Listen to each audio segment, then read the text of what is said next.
In November of 1963 was the assassination of Ngo Dinh Diem and Ngo Dinh Nhu, and then a few weeks later, the assassination of John F. Kennedy. This was when the North Vietnamese would attempt to win the war outright, topple the Saigon regime, and basically present the United States with a fait accompli so that it wouldn't deepen its involvement and transition to military intervention. In the early part of 1964, Johnson, I think, is getting frustrated. The war is not going particularly well. Even with lots of U.S. support, the South Vietnamese military is steadily losing more ground. And I think he's decided, Johnson, from the day he comes into power after Kennedy's assassination, that he will not be the president who lost Vietnam. So when he has this conversation with Robert McNamara, who's really his most important, I think, Vietnam advisor, what's notable for me is the degree to which Johnson wants to see more. What I want is somebody that can lay up some plans to trap these guys and whoop hell out of them, kill some of them. That's what I want to do. I think it underscores this notion of a fundamentally hawkish Lyndon Johnson. This notion that became very popular later, which is that Americans were ignorant of Vietnam, didn't know what they were doing. They had this hubris, this exaggerated self-confidence that led them to stumble into this thing. I don't think it's true. The conversation with McGeorge Bundy in May is so interesting to me. Johnson here is in, I think it's fair to say, despair about the war. And the more I think of it, I don't know what in the hell.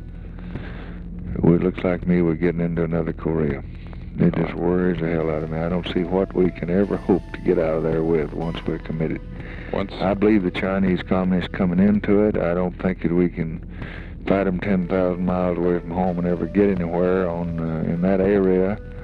I don't think it's worth fighting for, and I don't think we can get out. What he's conscious of is that he is about to commit young men to fight in this war. And he's doing so even while he also harbors these doubts about whether it's worth it. One thing that is Vietnam worth to me? What is Laos worth to me? What is it worth to this country? I think that the Johnson administration entered the month of August 1964 looking for a pretext to be able to flex American muscle.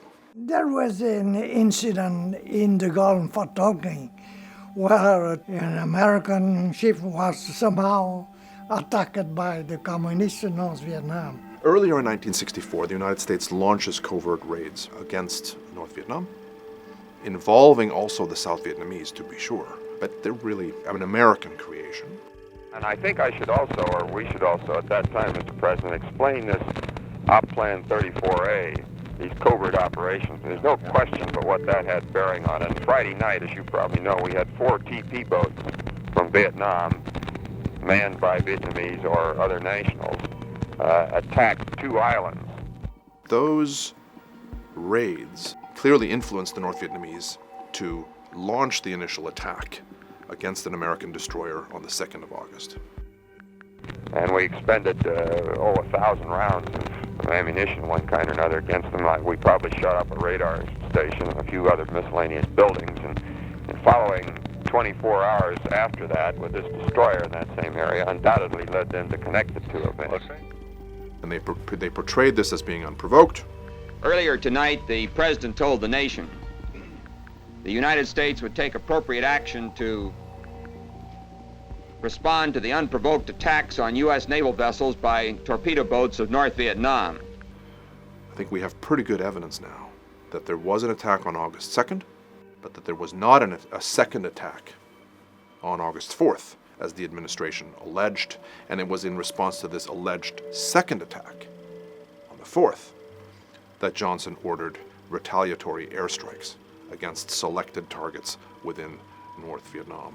I was very, very impressed by the kind of resolute attitude from the American Congress for giving President Johnson the full power to intervene military in Vietnam.